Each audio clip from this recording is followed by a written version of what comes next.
We are back. Welcome to the new Wabu Order Podcast. Man, I go by the name of Wabu. And today, of course, I got with me behind the boards my man, Tone, Professor T. Hey, what's up? How y'all doing, beautiful people? It's all good. Tone, Professor T, it's all love. Tony, Tone, all type of stuff, there you man. go. And once again, he is back. He's back in the order. He got lost for a minute. I told them I'm like his unofficial manager here. 808 Ray, what's going on, good brother? Oh, man, what's going on? How you doing, man? Oh, I'm living, man. You got the baritone voice. No, I appreciate you for having me again, for real. Always. And like I said, man, you got a home here. As long as I'm here, I'm around, you got a home here to come and express whatever views. We got some things to talk about. Since the last time you was here, you got another Grammy. What's going on? Man, that was a blessing, man. That was a blessing.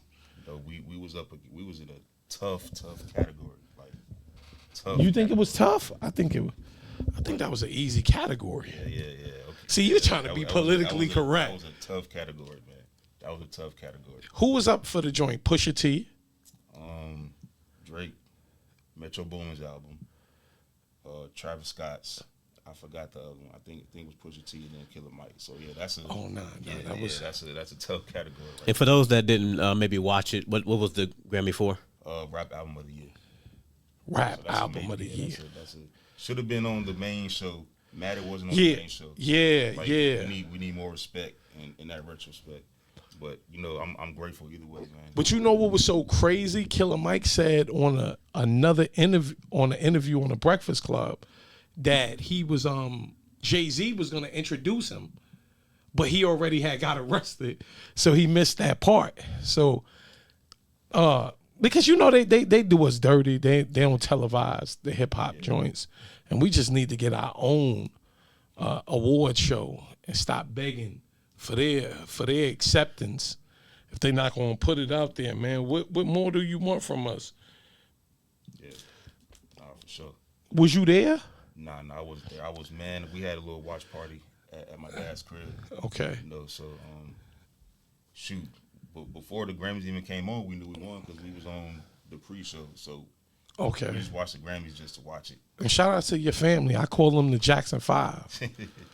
Or they wild talented. Yeah, everybody's talented, man. My little brother, he's doing this thing right now. By Art by Bryce. He's doing. Shout out to Bryce. Yeah. He's doing art for everybody. He like a Picasso. Yeah, dude is crazy with it. Yeah, and your uncle, one of your uncles sing. Yeah, Macklin sings. My uncle, he does amazing poetry. He's a great writer. You know, my mom is an entrepreneur. Like, my dad is multifaceted and talented in a lot of things. My little sister, she's very multi-talented. Like, she definitely has her thing going on right now. So, yeah, we're a very, very multifaceted family. Yeah, I should drop a family album. That'd be crazy. That'd be This Jackson 5 Lorono, right? Yeah. Hey, real quick, let me ask you a quick question. So even though you weren't actually there and you said you knew beforehand, do you have like any behind the scenes you can maybe share of like how that process works? Good question. I don't really, I'm not really in that lane too hard. I know they have a committee that votes. That's about all I know. So, we get the nominations early. We get they let us know when we get nominated and everything. And then after that, it's just a waiting game. It's a waiting game. Yeah. We don't know who wins until everybody else knows. And how hands-on are you when like you're making music with these artists? As far as interacting with the artists themselves. It's both. Sometimes I'm in the studio. Sometimes I'm making beats somewhere else and I'll send them over. So yeah, it's both. In the technology era, no one has to be nowhere with each other. You can actually have a whole studio session across the world from each other. Like, you can mix vocals. Like, you can actually engineer while somebody's recording, just like you're in the studio across the world from each other. Yes, you really don't have to leave anywhere to make records anymore. But it's still better to be in the room with people because you feel the energy. You actually get to know them.